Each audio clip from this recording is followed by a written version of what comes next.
13.1 का जो question number 8 है उसमें है from a solid cylinder whose height is 2.4 centimetre and diameter 1.4 centimetre a conical cavity of the same height and same diameter is hollowed out from a solid cylinder whose height is 2.4 centimetre. मुझे एक solid cylinder दे रखा है जिसकी height है 2.4 centimetre. तो देखिएगा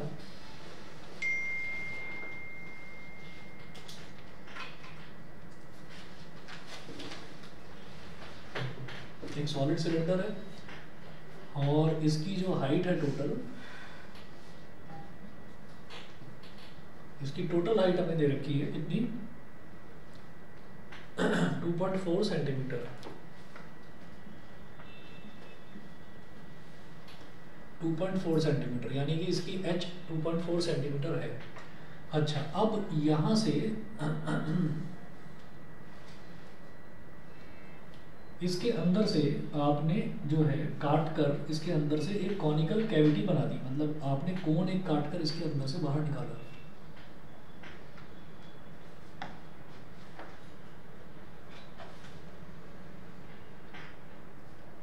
इसके अंदर से काट कर आपने कोन बाहर निकाला, ठीक है। तो अब ये अंदर से हॉलो हो गया, हॉलो हो गया मतलब अगर इसके अंदर हाथ घुमाएंगे, देखिए बाहर से देखने में तो ये सिलेंडर जैसा दिख रहा है, लेकिन अगर इसके अंदर हम ऐसे हाथ घुमाएंगे तो हमें क्या लगेगा, हमें कोन पता चलेगा, कोन का कर्व्ड सरफेस एरिया हमको महसूस होगा। तो अब क्या है, ये बोल रहे हैं find the total surface area of the remaining solid to the nearest centimetre. Solid cylinder है तो सॉलिड सिलेंडर में सॉलिड सिलेंडर का टोटल सरफेस एरिया निकालना है। तो टोटल सरफेस एरिया जो है वो बाहर से क्या है, बाहर से तो curve surface area of the cylinder, नीचे से सिलेंडर का बेस भी है, सिलेंडर का बेस भी है और ऊपर से खुला हुआ है, क्योंकि आपने क्या करा, आपने कोनिकल कैविटी काट कर बाहर निकाल दी। तो अंदर जो है, अंदर से क्या मिलेगा, अंदर से कोन का कर्व सरफेस एरिया मिलेगा, ठीक है। तो क्या होगा, इसका टोटल सरफेस एरिया क्या बनेगा वो देखिएगा। मैं ये कहूँगा इसका जो रेडियस है वो कितना दे रखा है, डायामीटर 1.4 सेंटीमीटर दे रखा है, तो रेडियस कितना हो गया 0.7 सेंटीमीटर। रेडियस 0.7 हो गया। यहाँ से और यहाँ तक वाला ये मेरे पास हो गया क्या, हाइट h हो गया। मेरे को स्लैंट हाइट तो निकालनी पड़ेगी ना इसका कर्व सरफेस एरिया के लिए। तो हम ये कहेंगे स्लैंट हाइट ऑफ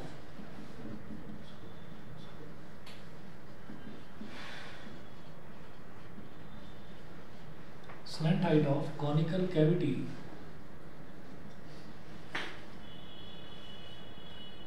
ये क्या होगी, L is equal to under root r square plus h square, under root r square plus h square. तो अंडर रूट, हाँ जी, r कितना है 0.7, तो 0.7 का स्क्वायर प्लस h कितना है 2.4, तो 2.4 का स्क्वायर। अब क्या करें, इसको एक्सपेंड करेंगे ऐसे, 0.7 का स्क्वायर है तो इसको मैं लिख दूंगा 7/10 का स्क्वायर, 2.4 का स्क्वायर है तो इसको लिखूंगा 24/10 का स्क्वायर। इसका अंडर रूट लिया तो L कितना हो गया, 7 का स्क्वायर इज 49 और 10 का स्क्वायर इज 100, 24 का स्क्वायर इज 576 और 10 का स्क्वायर इज अगेन 100, ठीक है। इसके बाद आगे चलते हैं।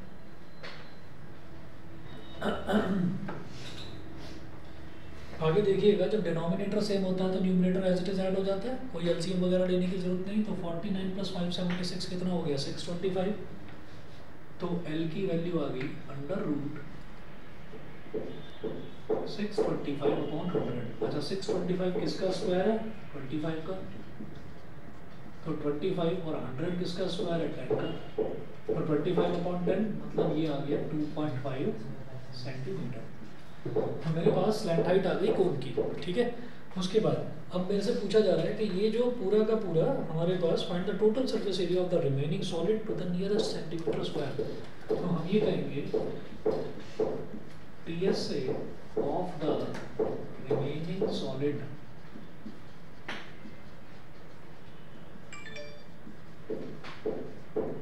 इज इक्वल टू, हम ये कहेंगे CSA of cylinder, curve surface area cylinder का CSA ऑफ सिलेंडर, ठीक। उसके अलावा हम बोलेंगे CSA ऑफ कोन, क्योंकि टोटल सरफेस एरिया निकालना है, तो बाहर से हाथ घुमाएंगे तो सिलेंडर मिलेगा, अंदर से हाथ घुमाएंगे तो कोन मिलेगा, और नीचे से हाथ लगाएंगे तो क्या मिलेगा हमको, सर्कल। ठीक है, सर्कल मिलेगा। और ऊपर से सर्कल जो है वो सर्कल खत्म हो चुका है क्योंकि आपने कोन उसमें से काट कर बाहर निकाल दिया है।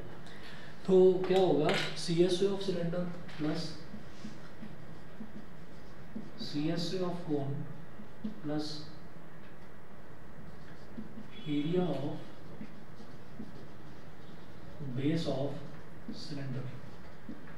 सिलेंडर का बेस क्या होता है, सर्कल होता है, तो area of base of cylinder.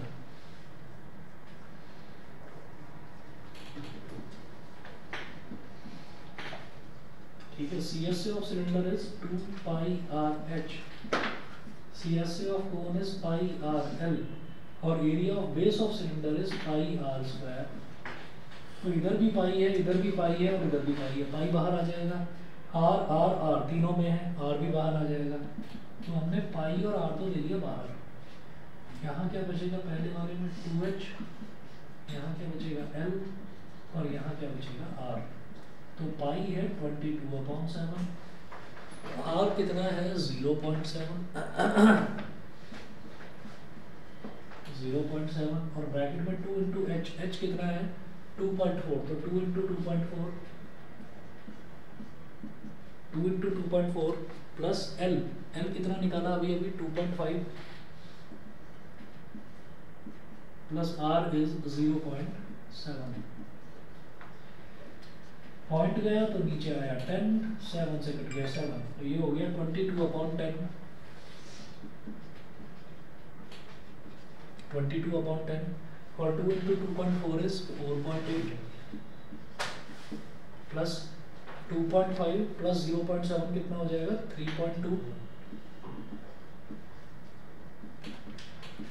तो 22/10 मल्टीप्लाइड बाई 4.8 प्लस 3.2 कितना हो जाएगा 8, तो 8 2 जा 16, 8 2 जा 16 और 1 17, 176/10, तो 17.6 सेंटीमीटर स्क्वायर, वो बोल रहे हैं to the nearest centimetre square. तो 17.6, क्योंकि ये वाला जो है डेसिमल के बाद वाला ये 5 से बड़ा है, 5 से बड़ा है, तो मैं इसको अप्रोक्सीमेट करके 18 सेंटीमीटर स्क्वायर लिख सकता हूँ। उन्होंने आंसर तो हमारा 17.6 है, लेकिन उन्होंने उसको अप्रोक्सीमेट करने के लिए बोला है। ठीक है, इन्होंने बोला है कि find the total surface area of the solid to the nearest centimetre square, इसके नज़दीकी वाला सेंटीमीटर स्क्वायर यानी कि 18, राउंड ऑफ करना है। 13.1 का क्वेश्चन नंबर 8 का आंसर देख लीजिए, 13.1 का क्वेश्चन 8, 18 सेंटीमीटर स्क्वायर यही दे रखा है। ठीक है, उसके बाद क्वेश्चन नंबर 9 देखिएगा, इसका क्वेश्चन 9 देखिएगा, समझ में आ गया, समझ में आ गया सभी? ठीक है, क्वेश्चन नंबर 9 देखिएगा। 9 में क्या है, a wooden article was made by scooping out a hemisphere from each end of a solid cylinder. तो एक सॉलिड सिलेंडर दे रखा है इनको, solid cylinder just like that, जैसे यहाँ पर था।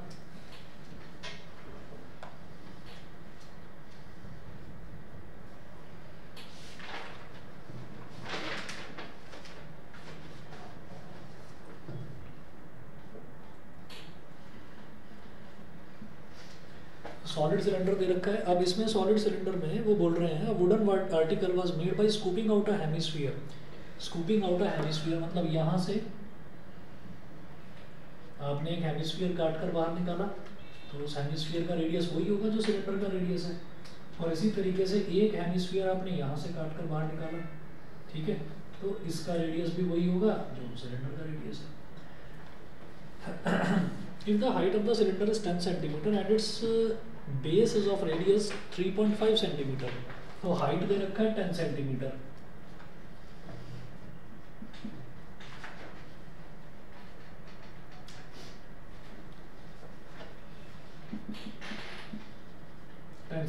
और जो बेस है उसका रेडियस 3.5 सेंटीमीटर। तो देखिए पहले ही क्या बोला था इन्होंने, A wooden article was made by scooping out a hemisphere। Wooden article का मतलब क्या है कि पूरा वो सॉलिड है, वुड का बना हुआ है सिलेंडर, तो पूरा सॉलिड है। सॉलिड मतलब इधर भी पूरा कवर्ड है और इधर नीचे से भी पूरा कवर्ड है। मतलब अगर इसका टोटल सरफेस एरिया निकालता मैं शुरुआत में, तो मुझे ऊपर भी एक सर्कल मिलता, नीचे भी सर्कल मिलता, मुझे टोटल सरफेस एरिया निकालना पड़ता। और हमने क्या करा कि इसमें से काट कर हमने हेमिस्फीयर बाहर निकाल दिया।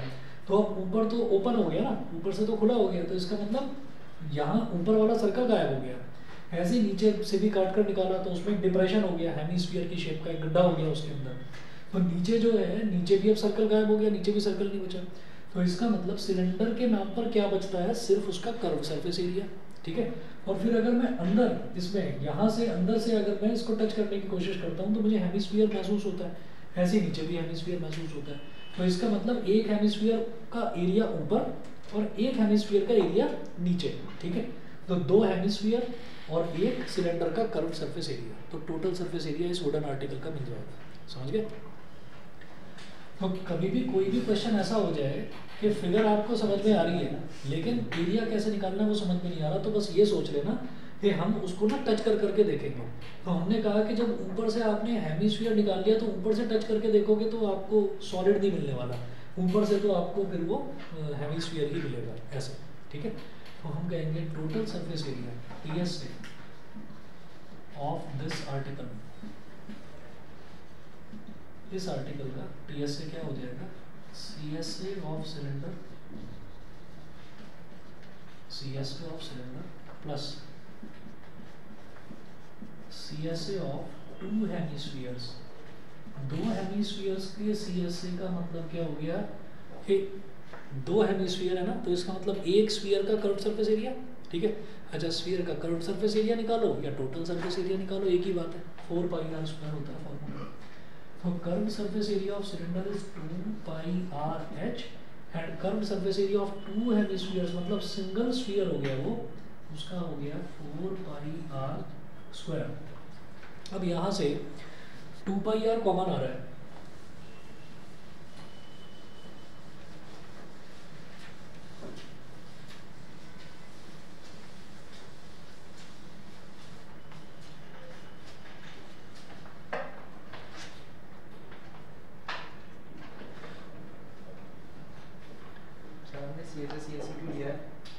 क्योंकि कर्व सरफेस एरिया ही दिखाई दे रहा है मेरे को। मैं जब इसको टच करूंगा ना बाहर से तो मुझे सिर्फ कर्व सरफेस एरिया दिखाई दे रहा है सिलेंडर का, ऊपर से तो सर्कल नहीं मिल रहा है।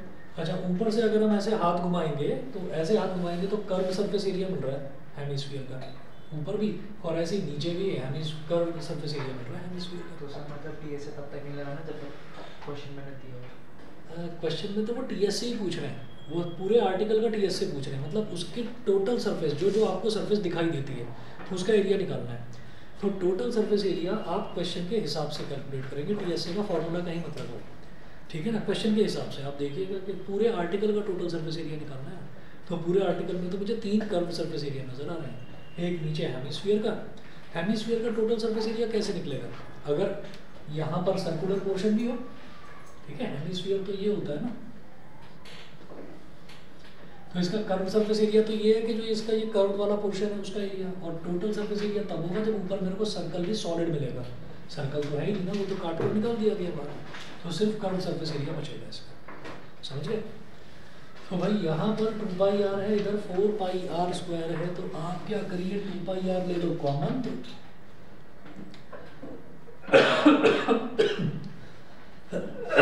इधर बचेगा h।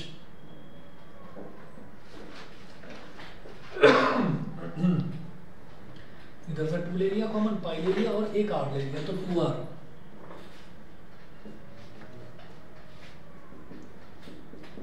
तो 2 × 22/7, रेडियस कितना है 3.5, इंटू हाइट कितना है 10,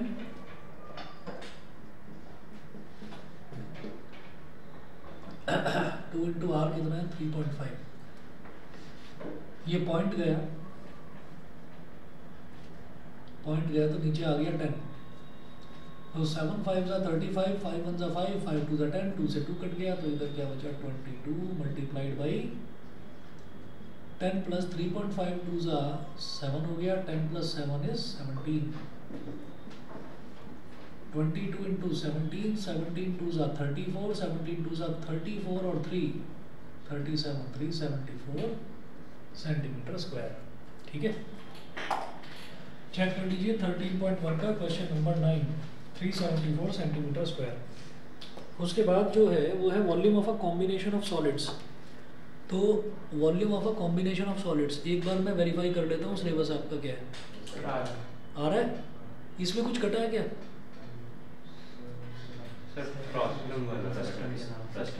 फ्रस्टम कटा है इसमें।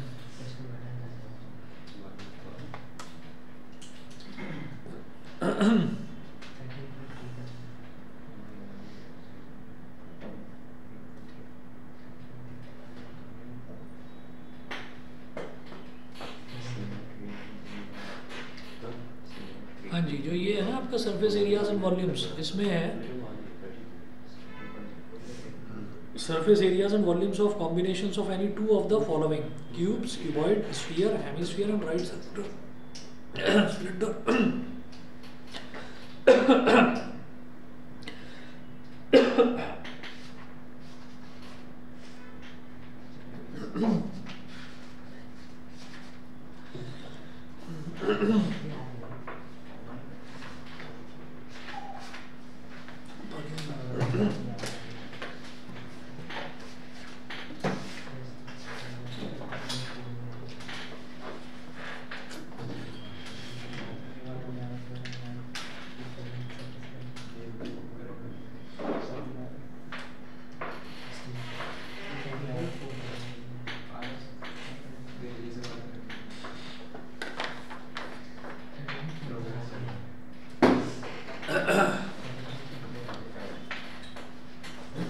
तो देखिए फ्रस्टम नहीं है इसमें, फ्रस्टम के अलावा बाकी सब कुछ है।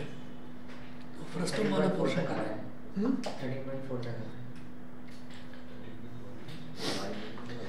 बता रहा हूँ, देखिए 13.1 तो ये हुआ, इसके बाद 13.2 है, फिर 13.3 भी है, 13.4 नहीं आ रहा, 3 तक आ रहा है। 13.4 में ही तो है ना फ्रस्टम, तो वो नहीं आ रहा, 13.3 तक आ रहा है बस।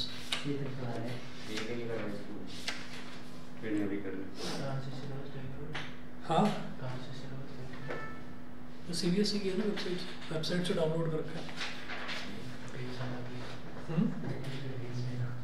ग्रुप पर ही डाल दूंगा। हाँ देखिएगा, ये है volume of a combination of solids. अगला टॉपिक स्टार्ट करते हैं।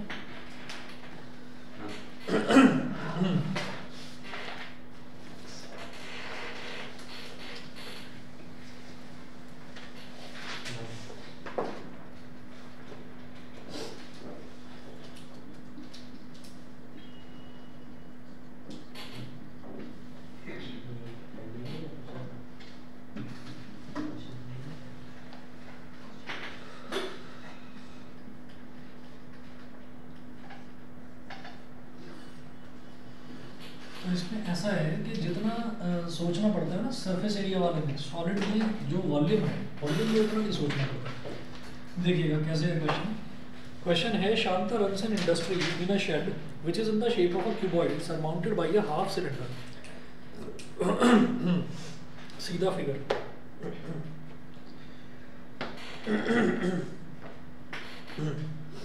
If the base of the shed is of dimension 7 meter into 15 meter and the height of the cuboidal portion is 8 meter, find the volume of air that the shed can hold. Volume of air that the shed can hold. इसका मतलब क्या है भाई, अगर मान लीजिए हमारे पास कोई बॉटल है, उस बॉटल और बॉटल के बाहर लिखा हुआ है 1 लीटर कैन या 1 लीटर बॉटल, ये लिखा हुआ है, तो उसके अंदर 1 लीटर ही तो पानी आएगा। उसके अंदर पेट्रोल डाल दो वो भी 1 लीटर ही आएगा। अगर उसको खाली छोड़ दो तो मैं बोलूँगा 1 लीटर हवा भरी हुई है उसके अंदर। ठीक है, ऐसा होता है। तो यहाँ पर उन्होंने बोला कि एक लेडी है, वो एक इंडस्ट्री चलाती है और वो इंडस्ट्री, उसने एक शेड तैयार कर रखी है, उस शेड के अंदर जो है जो भी मशीन वगैरह लगी हुई है वहीं पर काम हो रहा है। तो आप ये देखिएगा इसमें जो ये एग्जांपल नंबर 5 है, इसमें इन्होंने फिगर भी दे रखी है। इसकी फिगर किस तरह से है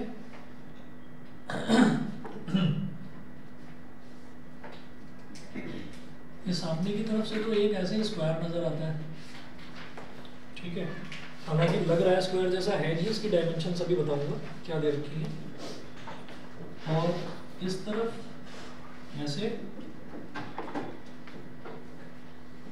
ऐसे और ये है, और अब ये देखकर ऐसा लग रहा है कि शायद क्यूबॉइडल शेप का होगा, लेकिन आप ये समझिए कि क्यूबॉइड के शेप का नहीं है। ऊपर जो है, ऊपर आधा सिलेंडर है, आधा सिलेंडर है, मतलब ऐसे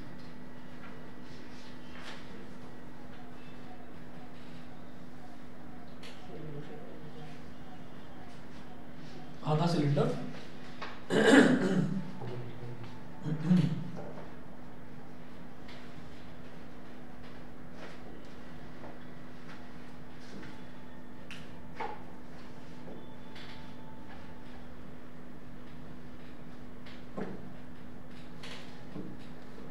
ऐसे होता है ना, जैसे आपने देखा होगा कई मैकेनिक्स की वर्कशॉप्स होती हैं, तो वो वर्कशॉप्स में क्या करते हैं, वो ऊपर से ऐसे वो पूरा मतलब चारों तरफ तो वॉल्स होती हैं और ऊपर से ऐसे कोई शेड लगा लेते हैं। तो शेड जो है वो आधे सिलेंडर की फॉर्म की लगा रखी है। तो हम ये देखेंगे इसकी जो डायमेंशंस हैं वो ना, देखिए ये दे रखी है कि ये जो इसकी हाइट है, ये हाइट दे रखी है 8 मीटर, ठीक है। ये जो लेंथ है ये दे रखी है 7 मीटर। अब ये 7 मीटर है तो इधर भी 7 मीटर होगी, तो ऑब्वियस सी बात है कि ये जो सिलेंडर है, ये पूरा सिलेंडर नहीं है, आधा सिलेंडर है। तो आधा सिलेंडर किस तरीके का, ये समझ लो जैसे कि ये सिलेंडर है, इस सिलेंडर को ऐसे काट लिया गया हो, आधा इधर से आधा काट लिया गया हो, और आधा काटने के बाद उसको एक छत की तरह उसके ऊपर रख दिया गया हो, ठीक है। तो उस सिलेंडर का जो रेडियस है, रेडियस कितना हो जाएगा, 7 का आधा यानी कि 3.5 मीटर। और ये जो पीछे उसकी जो लेंथ वो जो दे रखी है, जो ब्रेथ दे रखी है कि कितनी चौड़ाई में है अंदर तक, तो वो कितना है, वो दे रखा है 15 मीटर। तो ये है 15 मीटर। तो वही हमको देखिए 3 चीजें दे रखी हैं, लेंथ है, ब्रेथ है और हाइट है। तो अंदर जो क्यूबॉइड है उसका वॉल्यूम आ जाएगा, और सिलेंडर का वॉल्यूम होता है पाई आर स्क्वायर एच, और आधा सिलेंडर रखा हुआ है तो पाई आर स्क्वायर एच इंटू 1/2 आधे सिलेंडर का वॉल्यूम। टोटल कर लो तो पूरा जो शेड है उसके अंदर जितना वॉल्यूम होगा वो आ जाएगा, उसका पूरे का वॉल्यूम आ जाएगा। उसके बाद देखिएगा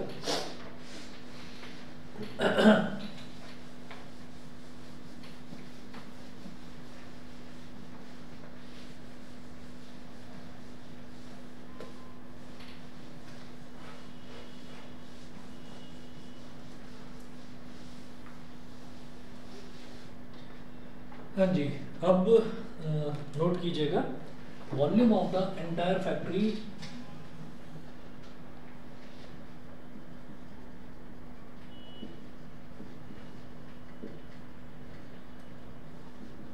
volume of the entire factory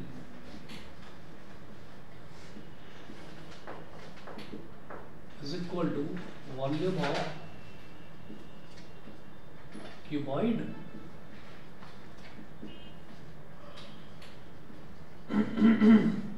plus volume of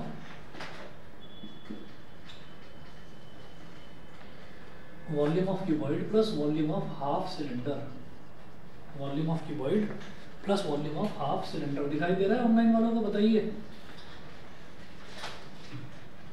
yes sir. ठीक है, चलिए, volume of cuboid plus volume of half cylinder. तो क्यूबॉइड का वॉल्यूम होता है बेटा L into B into H, plus half cylinder, आधे सिलेंडर का वॉल्यूम, सिलेंडर का volume pi R square H, तो आधे सिलेंडर का half pi R square H, half pi R square H. ठीक, तो दोनों में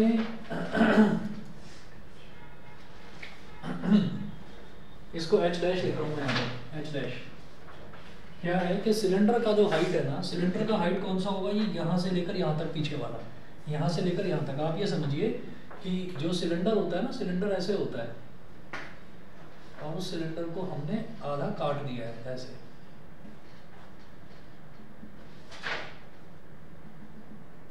मतलब ये सिलेंडर इस तरीके से है। ठीक, तो आप ये देखो कि जब इस सिलेंडर का आधे सिलेंडर का वॉल्यूम निकाला तो हाइट कौन सी लेनी है,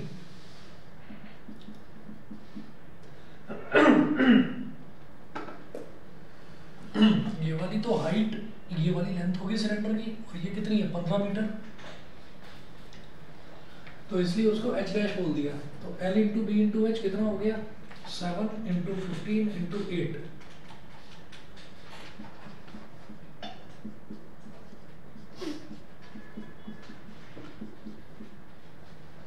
इंटू 15 इंटू 8 और हाफ पाई आर स्क्वायर, तो पाई कितना है 22/7।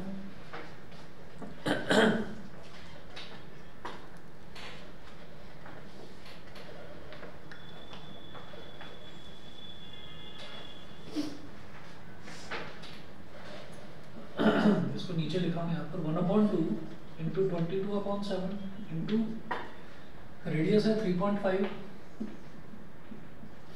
तो 3.5 का स्क्वायर इंटू जो ये h है ये कितना है 15 h डैश। समझ गए ना वहाँ पर h डैश क्यों लिया है, क्योंकि इसकी जो हाइट है वो तो ये है 8 मीटर क्यूबॉइड की, और इसकी जो हाइट है वो क्या है, वो इसकी जो लेंथ है, सिलेंडर की जो लेंथ है, तो वो आपका कितना हो गया 15 मीटर हो गया, कि 15 मीटर लंबा है ये। तो भाई ये क्या हो जाएगा 2 11 जा, और यहाँ पर आपका हो गया 7 8 जा 56, 15 इंटू 56 कर लेंगे, प्लस 11/7 इंटू 35/10 इंटू 35/10 इंटू 15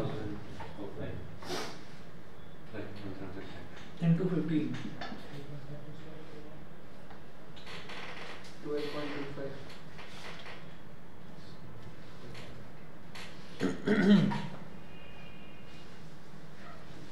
इधर आउट ऑफ फोकस हो रहा है, प्लस 11/7 इंटू 35/10 इंटू 35/10 इंटू 15, ये हो गया, तो 7 5 जा 35, और बस नीचे जो डिनोमिनेटर में 10 है इनको छेड़ेंगे नहीं, इनको ऐसे ही रहने देंगे।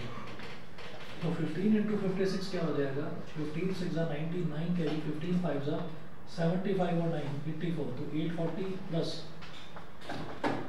11 5 जा 55, 11 5 जा 55 नहीं, एक काम करेंगे 5 इंटू 35 करेंगे पहले, क्योंकि 11 और 15 दोनों का टेबल आता है, 35 का टेबल में नहीं आता, तो 5 इंटू 35 करेंगे, 5 5 जा 25, 2 कैरी, 5 3 जा 15 और 2 17, तो 11 इंटू 175 इंटू 15, ये हो गया, ये बन गया कि 840, और ये कितना हो जाएगा 11 5 जा 55, 11 7 जा 77 और 5 82, 8 कैरी, 11 1 जा 11 और 8 19, 1925 इंटू 15, ये हो गया, तो 840 प्लस इसको मल्टीप्लाई करिए, 15 5 जा 75, 7 कैरी, 15 2 जा 30 और 7 37, 3 कैरी, 15 9 जा 135 और 3 135 और 3 138, 13 कैरी, 15 1 जा 15 और 13 38,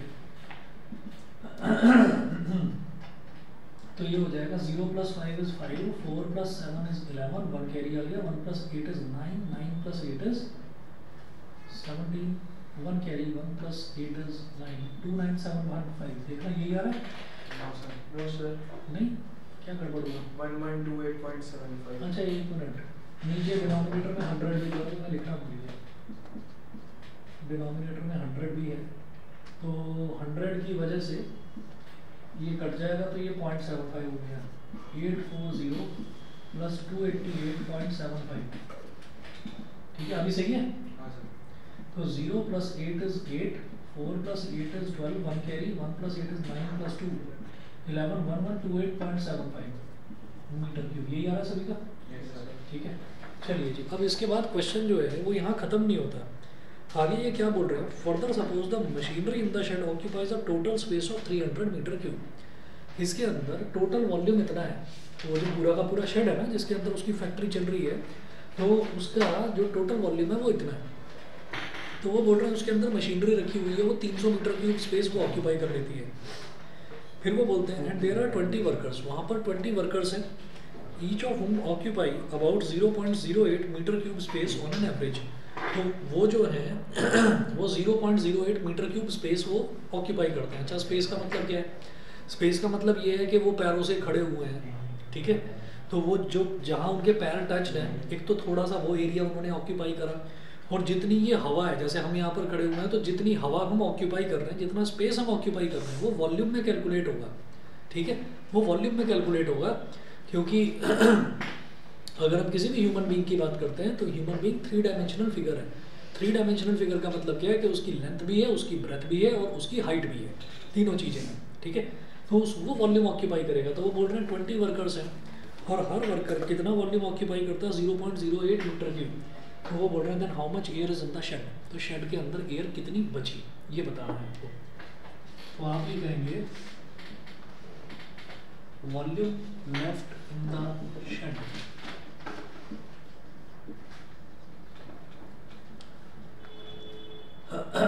volume left in the shed is equal to total volume minus volume occupied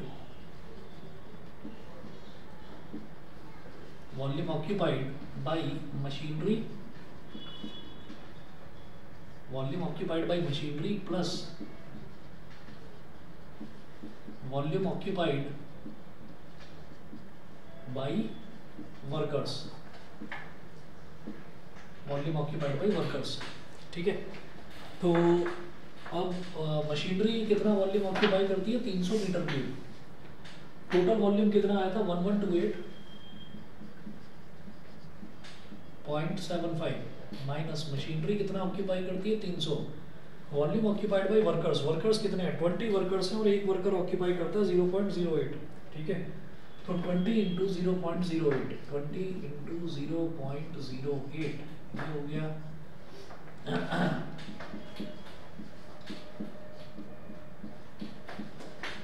तो 300 प्लस, जब इसको करेंगे तो वही पॉइंट गया नीचे 100 आया, एक जीरो से एक जीरो कट गया, 2 8 16, 16/10 का मतलब हो गया 1.6, तो ये हो गया 301.6, तो 1128.75 माइनस 301.60 ये हो गया।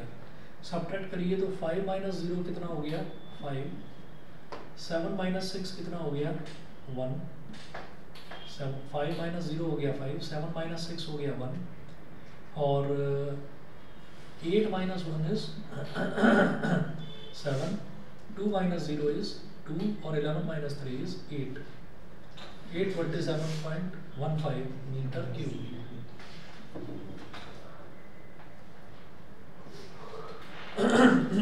एक बार देख लेते हैं 827.15 मीटर क्यूब यही दे रखा है। फिर देखते हैं एग्जांपल नंबर 6। एग्जांपल नंबर 6 में है a juice seller was serving his customers using glasses as shown in figure 13.13। ठीक है, तो ये जो ग्लास है वो ग्लास ऐसा है कि ऊपर से देखते हैं तो पूरा का पूरा स्फेरिकल नज़र आता है, सॉरी सिलेंड्रिकल नज़र आता है, लेकिन उसने थोड़ी सी बेईमानी कर रखी है। उसने क्या करा है कि उसका जो बेस है उसमें हेमीस्फेरिकल कट डाल रखा है। जैसे कई बार आप देखते होंगे कि कई बार होटल्स में भी ऐसा लोग करते हैं कि ऊपर से देखेंगे तो ऐसा लगेगा कि उसके अंदर जो भी आपने सब्जी ऑर्डर करी है या सूप ऑर्डर करा है तो वो आपको भरा हुआ दिखाई देगा, लेकिन नीचे से आप देखते हैं कि उसका जो बेस है वो काफ़ी उठा हुआ है। ठीक है, तो उसमें जितना वो दिखाई दे रहा है कि इतना उसके अंदर भरा हुआ है उतना है नहीं एक्चुअली। कैसे, ये इस तरीके से है कि एक जूस सेलर है तो वो इस तरीके के कैंस में दे रहा है और वो जो कैंस है ना नीचे से ऐसे उठे हुए हैं, तो ऊपर से जब यहाँ तक जूस भरा हुआ है तो देखने से ऐसा लगता है कि अरे भाई इतना ज़्यादा इसमें भरा हुआ है, लेकिन देखते हैं फिर पता चलता है कि तो एकदम से ख़त्म हो गया। ठीक है, तो इसमें इन्होंने बोला the inner diameter of the cylindrical glass was 5 centimetre. तो सिलेंड्रिकल ग्लास का जो इनर डायमीटर है वो 5 सेंटीमीटर है, इसका मतलब रेडियस कितना होगा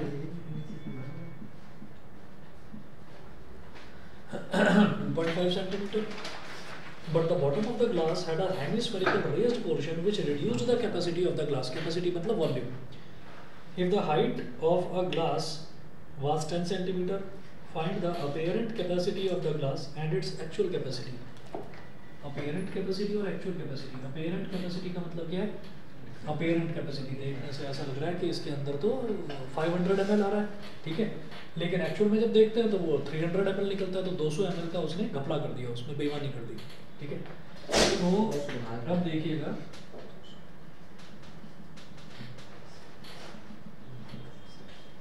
ये जो नीचे है, ये नीचे से उसने हेमिस्फेरिकल पोर्शन कट करके निकाल दिया।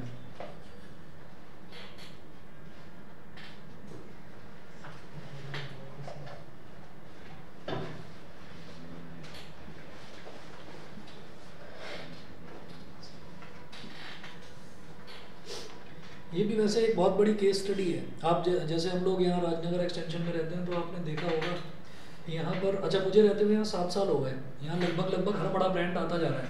हल्दीराम नहीं आया अभी तक, हल्दीराम नहीं आया ना अभी तक। हीरा, बीकानेर वाला तो दो खुल गए, ठीक है, लेकिन हल्दीराम नहीं आया अभी तक। उसका रीज़न ये है कि उनकी जो आउटलेट्स है ना वो धीरे धीरे बंद हो रही है क्वांटिटी की वजह से। तो ये जो चीज़ें थी ये गड़बड़ करनी उन्होंने शुरू करी थी कि क्वांटिटी कम करनी शुरू करी थी।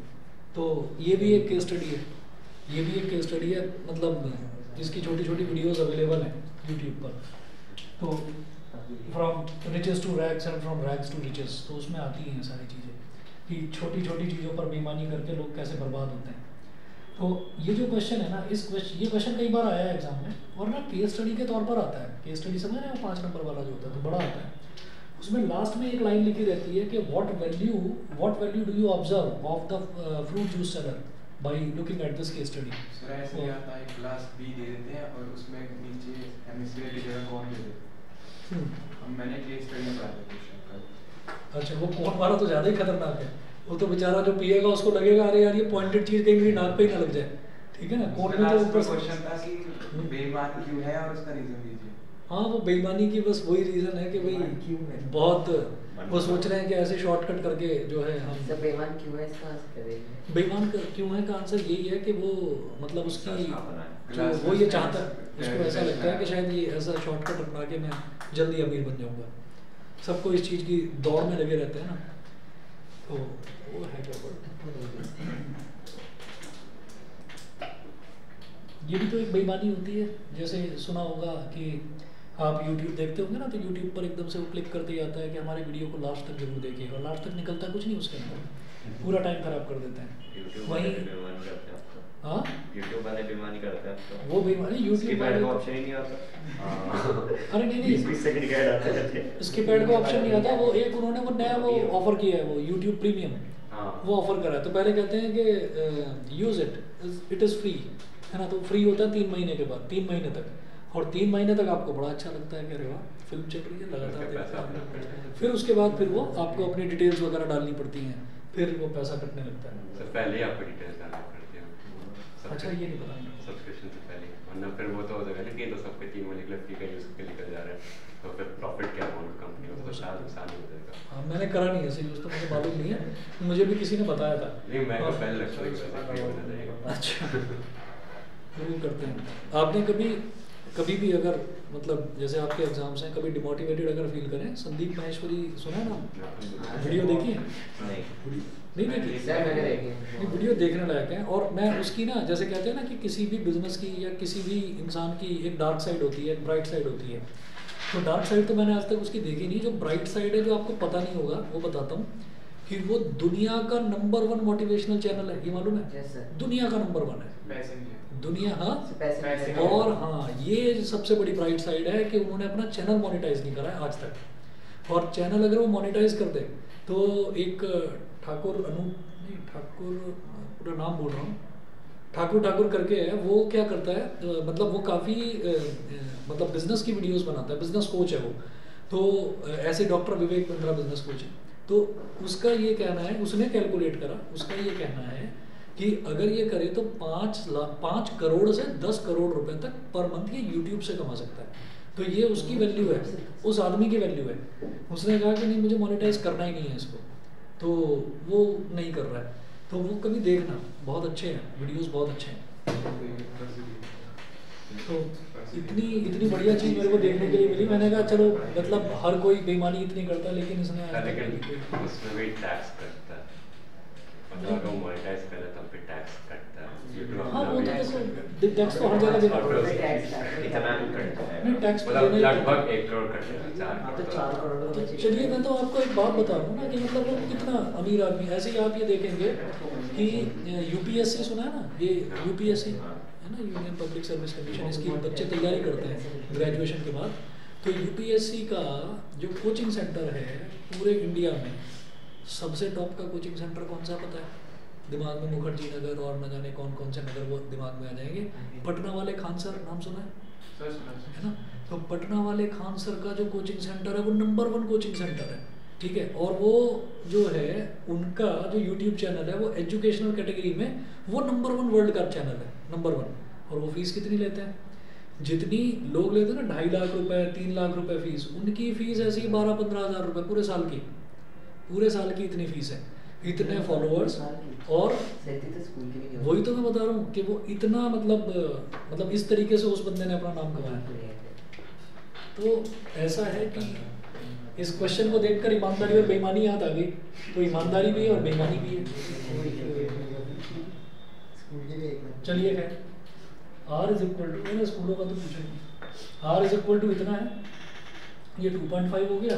अब वो कह रहे हैं कि इसकी अपीयरेंट कैपेसिटी बतानी है और एक्चुअल कैपेसिटी बतानी है। तो अपीयरेंट कैपेसिटी, जिसने जूस का ग्लास खरीदा वो तो एकदम से सोचेगा अच्छा भाई मेरे को इतना मिल गया। तो जो उसको दिखाई दे रहा है, जो उसको धोखा हो रहा है, दैट इज कॉल्ड अपीयरेंट कैपेसिटी। और जो उसको एक्चुअल में मिल रहा है that is called actual capacity. आपको दोनों चीज़ें कैलकुलेट करनी है। कैपेसिटी मतलब वॉल्यूम, ठीक है। तो देखिए यहाँ पर है the inner diameter of the cylindrical glass was 5 centimetre. तो डायमीटर 5 है तो रेडियस 2.5 हो गया। उसके बाद वो बोल रहे हैं the height of the glass was 10 centimetre. तो ग्लास की जो हाइट है वो 10 सेंटीमीटर,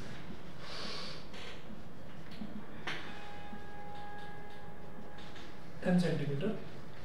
उसके बाद है फाइंड द अपीयरेंट कैपेसिटी। अच्छा एक चीज़ इन्होंने पहले ही बोल दिया कि पाई की वैल्यू आपको यहाँ पर 3.14 लेनी है, ठीक है। तो जब वो बोलेंगे तो 3.14 ही लेना है।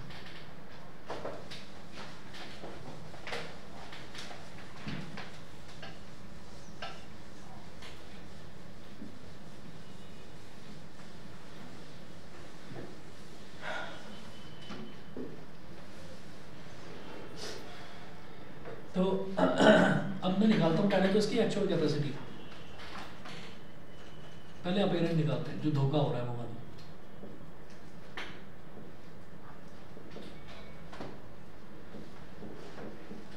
तो अपीयरेंट कैपेसिटी क्या होगी? सिलेंड्रिकल दिखाई दे रहा है तो अपीयरेंट कैपेसिटी हो जाएगी IR²H, ठीक है। अब क्या करेंगे? 3.14, रेडियस क्या है 2.5, 2.5 का स्क्वायर इंटू हाइट कितना है 10 सेंटीमीटर। तो हाइट हो गया 10। तो 3.14 2.5 का स्क्वायर कितना हो जाएगा 6.25, समझ गए? 6.25 और मल्टीप्लाइड बाई 10। तो 3.14 को 3.14 और 6.25 को 10 से मल्टीप्लाई करा तो 62.5 आ गया। अब इसको 3.14 से कर दो, इधर ही कर देता हूँ।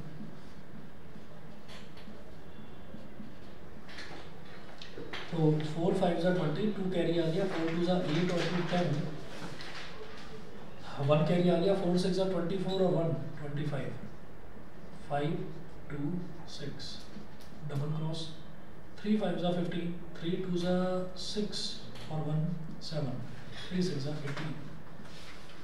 तो 0 हो गया, ये 5 हो गया, 5 + 2 7 + 5 12, 1 कैरी 1 + 2 3, 3 + 6 9, 9 + 7 16, 1 कैरी 1 + 8 9 और 1 9 6 2 5 0। तो पॉइंट के बाद इधर 2 डिजिट, इधर 1 डिजिट, यानी कि ओवरऑल 3 डिजिट पॉइंट के बाद। तो राइट से 3 डिजिट काउंट कर लो 1 2 3, तो 196.25, 196.25 क्या सेंटीमीटर क्यूब। तो भाई अपीयरेंट कैपेसिटी तो ये है कि ये हमको दिखाई दे रहा है, ठीक है। उसके बाद वो बोल रहे हैं कि भाई इसकी एक्चुअल कैपेसिटी आपको बतानी है। तो एक्चुअल कैपेसिटी क्या हो जाएगी? वो क्या बोला इन्होंने कि rest portion which reduce the capacity of the glass, hemispherical rest portion. तो actual capacity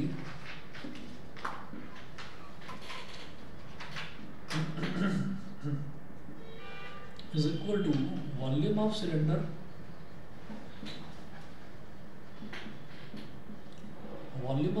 minus volume of hemisphere, volume of cylinder minus volume of hemisphere। तो वॉल्यूम ऑफ सिलेंडर क्या है πr²h, minus volume of hemisphere, hemisphere का volume क्या होता है 2/3 πr³, ठीक है। अच्छा रेडियस तो सेम है, पाई भी सेम है, तो πr² मैं कॉमन ले सकता हूँ, पाई आर स्क्वायर मैंने कॉमन ले लिया, तो ब्रैकेट में इधर क्या बचा, h minus 2r/3, h minus 2r/3। अभी बोला है कि पाई की वैल्यू 3.14 लेनी है, तो 3.14 ले लिया, रेडियस है 2.5 तो 2.5 का स्क्वायर ले लिया, और h माइनस 2r/3 तो h कितना है 10 माइनस 2 इंटू r कितना है 2.5 अपॉन 3, तो 3.14 2.5 का स्क्वायर कितना हो गया 6.25 into 3 tens of 30 minus 2.5 into 2 कितना हो गया 5, 30 माइनस 5 अपॉन 3, ये हो गया। तो 3.14 इंटू 62.5 हम कर चुके हैं, तो ये वाली जो वैल्यू है ये मैं निकाल चुका हूँ, पर चलिए मेरे पास अब 6.25 है, तो 6.25 है तो ये 19.6250 हो जाएगा, समझ गए ना, है ना, क्योंकि अब पॉइंट के बाद 4 डिजिट्स हैं, तो ये हो जाएगा मेरे पास 19.625 ये हो गया, और मल्टीप्लाइड बाई 30 माइनस 5/3 तो 25/3 देखना 3 से डिवाइड होता है क्या, 1 + 9 10 + 6 16 + 2 18 + नहीं होता, चलिए कोई बात नहीं।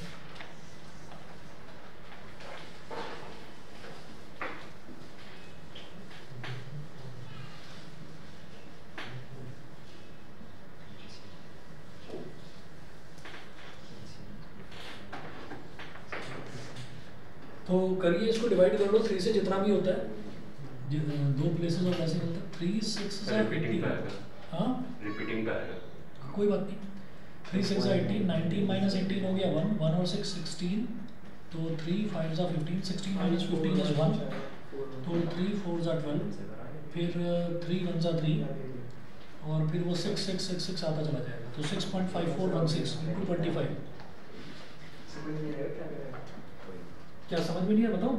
नहीं मतलब सर मैंने जो लिखा वो समझ आएगा सर। अच्छा 6.5416 इंटू 25 करिए मल्टीप्लाई, 25 6 150, 15 कैरी, 25 1 25 और 15 40, 4 कैरी, 25 4 100, 100 और 4 104, 10 कैरी, 25 5 125 और 10 135, 13 कैरी, 25 6 150, 150 और 13 163, तो 1 2 3 4 1 2 3 4 163.54 इतना सेंटीमीटर क्यूब। देख लो कितना गड़बड़ कर रहा है, ठीक है। 196 होना चाहिए, दिखाई दे रहा है 196, लेकिन मिल रहा है कितना 163.54 सेंटीमीटर है, ठीक है। तो ये गड़बड़ है इसमें। एक्सरसाइज 13.2 जो है इसमें शायद ये गुलाब जामुन वाला क्वेश्चन करवाया था, एक पेन स्टैंड वाला शायद में ये नहीं करवाया था। चलिए तो आप बाकी के क्वेश्चन इसके ट्राई करिएगा, बाकी देखते हैं और प्रिपरेशन रखिएगा। मैंने एक दिन बढ़ा दिया है, फिर 8 तारीख को है आपका टेस्ट। कल बताया था ना 7 को आप लोग कह रहे थे एग्जाम है, उसने आदित्य ने बोला था 7 को एग्जाम है ना तुम लोगों का रायन वाला, तो 8 को मैंने कर दिया है मेटल नॉन मेटल और इलेक्ट्रिसिटी। इलेक्ट्रिसिटी में हमारा हीटिंग इफेक्ट वाला पोर्शन बचा हुआ था, वो कंप्लीट करा के टोटली दूंगा, ठीक है। तो इलेक्ट्रिसिटी का हीटिंग इफेक्ट वाला कल करवा दूंगा, ठीक है। कल आपकी क्लास होगी, मैंने वेडनेसडे का ऑफ रखा था, तो कल की क्लास होगी, ठीक है। चलिए जी।